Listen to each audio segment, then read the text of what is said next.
Hey everyone, I'm gonna do a quick little video here today. I got Diesel with us. Say hi to everybody. Say hi. Boop. Brought my service trailer. Just gonna do a few things to the processor. Sharpen the knives. I'm gonna change the air filter. And the air filter is, you gotta undo that where the exhaust comes out right there. That folds out. You take the air filter out that way. And then up top, the air breather, it's cracked. I'm gonna replace that. Get some of the sawdust out of here. I want to get these. This is supposed to have some bolts and nuts that pull this wrap up in here a little tighter. I'm gonna do that, and probably a couple other things. But a couple videos ago, we were gonna start a job more down south, but the landowner was going on vacation, didn't want us doing anything while he was gone, which I don't really blame him. It probably worked out for the better. It was a little wet. We might have been able to make it work, but maybe it was easier if somebody else made the decision for us. So anyways, I'll try and video a little more what I'm doing today. So we'll catch you in a bit. So I'm gonna start sharpening the knives right here. As you can see, I don't know what that is, 4.5 inch Kita. I think it's a Kita grinder. But anyways, on this particular head right here, a lot of processing heads just have one cylinder for the knives, and even if they have two, and I don't know how many heads are like that, but this one right here, you have a lot of knife power. So it is nice because you can crush crotches and branches and stuff like that. But what ends up happening, you'll see I was cleaning up right there, is like if you are trying to limb a big limb, you'll cut into it and sometimes pick open your knives or crush it, and it will push the edge in one way or the other. So this time I'm grinding the outside, but it pushed that outside in. So I took a hammer, tried to beat it back out a little bit, just mainly to keep the shape of the knife the way it is. So a lot of times, you know, if you're not careful, before you know it, you got these knives all disformed, and it's just, they don't really work the way they should. And you know, if you have the presence of mind, you'll just, you know which branches and crotches that you shouldn't be doing things with, and you'll just take the head with a saw and cut those. So but sometimes you know, it's like anything, you're in a rush, or you just want to get something done. So that's that, and I'm gonna roll the head back up here so that I can start working on the wrap for the hoses that go into the side of the head. I'm gonna get those all back together. I put a new wrap on the right side, the way I'm looking in the video right now, and I just haven't had the time to fix it right. Here I'm just cleaning out the screen for the radiator. That gets plugged with crap, but it's nice to have it there to kind of catch it. It's easier just to blow it out than anything else, so it's nice to have the air compressor here. So we'll blow that out and put that back in. My old processor,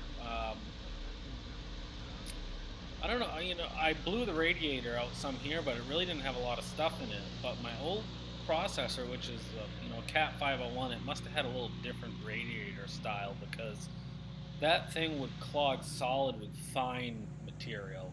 I mean, it looked like a dust storm when you blew that thing out. And I don't know as I've blown the radiator out in this thing, you know, since I've had it, and it pretty much had nothing at all built up for fine, you know, it's almost like a fluffy, like almost like a pollen or something. But I think these are must be set up a little different because I'm not having that trouble. So that was kind of nice because it's nasty in the summertime when it gets dusty out.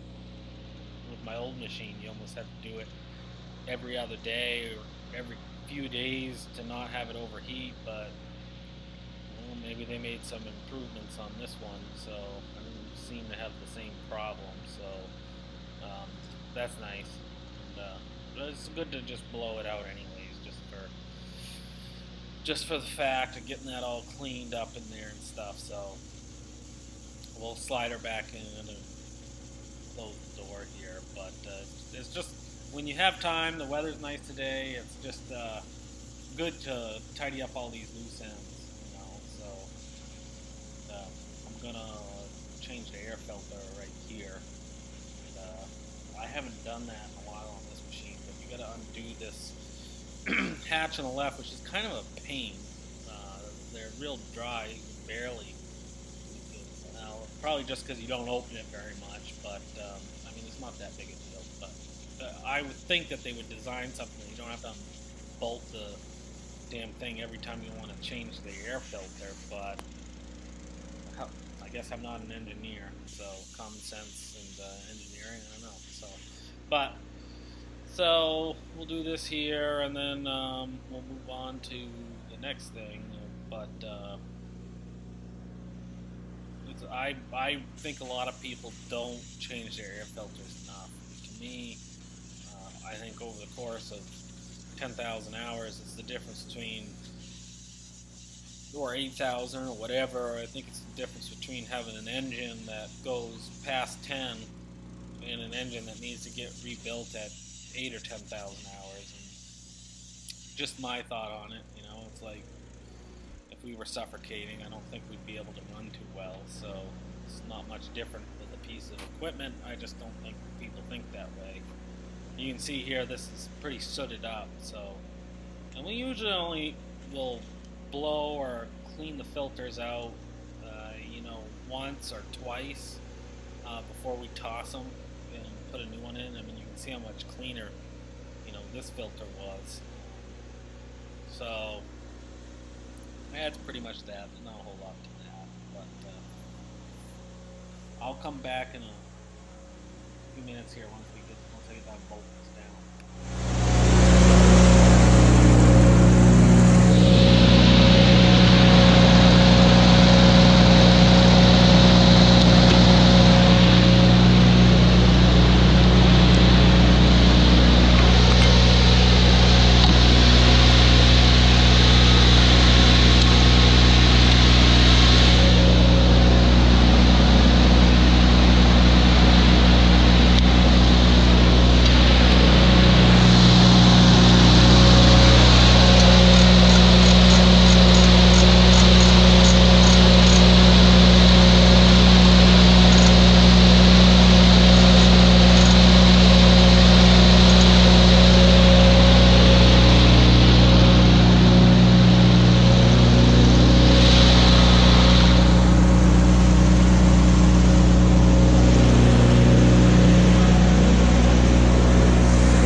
Working on the wrap now.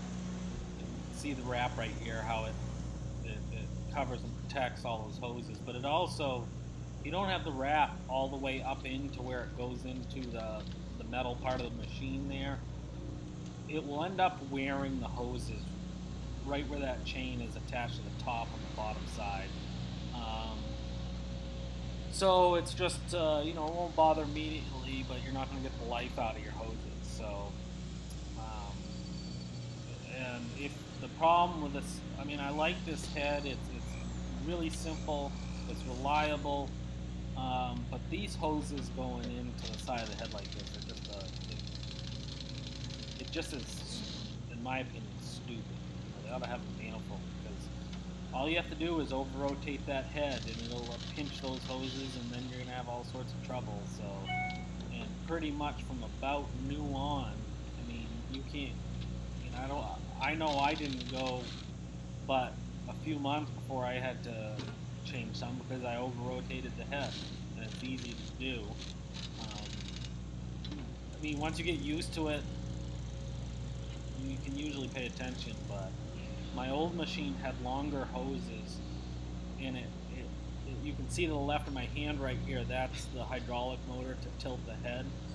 Well, the old machines had 4 smaller motors, and there's a little thing on the bottom, the valving, that's kind of there. So with the shorter, I had longer hoses on my old machine, and the way that the tilt motors are set up, this has less rotation before you start pinching the hoses. So anyways, and you'll end up cracking all that yellow hose protector. So, but still, I mean, you ought to have it the way it should be, and it does help a lot. So I'm getting this all fixed up here. Well, we're kind of slow right now.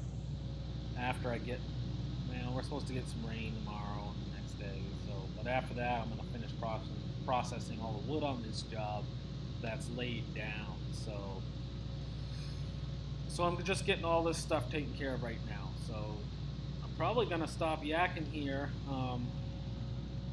The rest of the video is pretty much finishing up this side and then doing the other side. So if you have any questions or comments, please feel free to drop them in the comments. Like, subscribe, rate, that'd be cool too. Once we get back to work, or a little more steady, I'll keep doing some videos here. I think we're going to move the forwarder down to, I'm lucky enough to have a buddy that has a big garage. They've got a bunch of forestry equipment too, so I'm going to haul the forwarder down there to do some spring maintenance while we're slow. And I might do some videos there, so take her easy. We'll catch you next time.